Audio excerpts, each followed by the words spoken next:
بعد أسبوعين تقريبا. ينظم الاتحاد الإفريقي وتضم على وجه الحصر اللاعبين الذين ينشطون في البطولات المحلية داخل إفريقيا. هذا العام الجزائر هو البلد المضيف.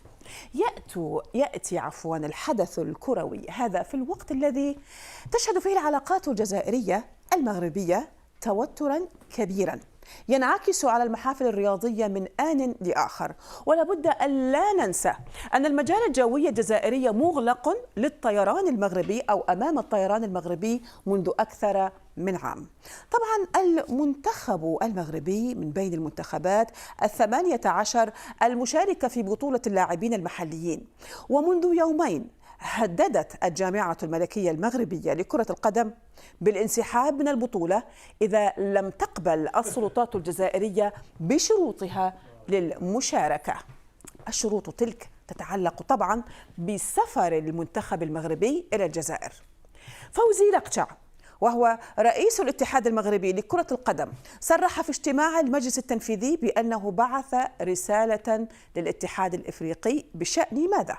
بشأن احترام بنود استضافة البطولات الإفريقية، خاصة فيما يخص تسهيل ظروف المنتخبات المشاركة.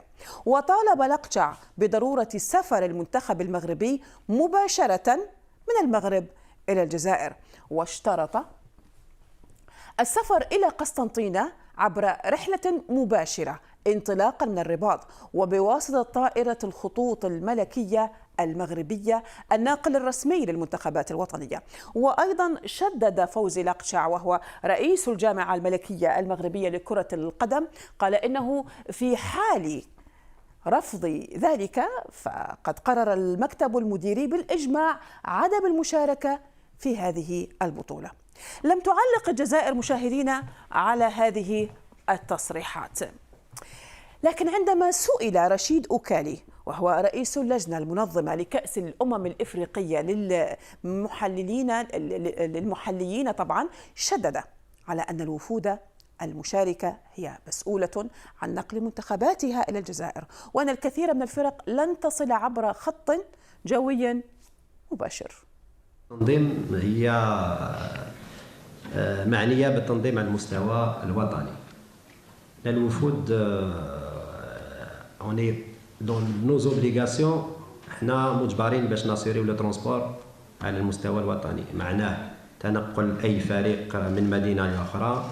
واما بالنسبه للتنقل حتى حضور التظاهرات كل الفرق 17 باش تجي للجزائر هو على عاتق الفريق اللي راح يتنقل، يعني سواء على المستوى المادي. في إطار التعليقات على عالم التغريدات دعونا نأخذكم إلى ما يقوله دحان بوبرد. دحان: المغرب لم يهدد أحدا، بل الجامعة الملكية المغربية لكرة القدم لم تعتذر عن المشاركة ولم توجه الرسالة للجزائر، بل وجهتها للكاف بحكم أنه الساهر على البطولة والراعي، وهذا من حقها أن يأتي منتخبها من بلادها لا من بلاد الغير.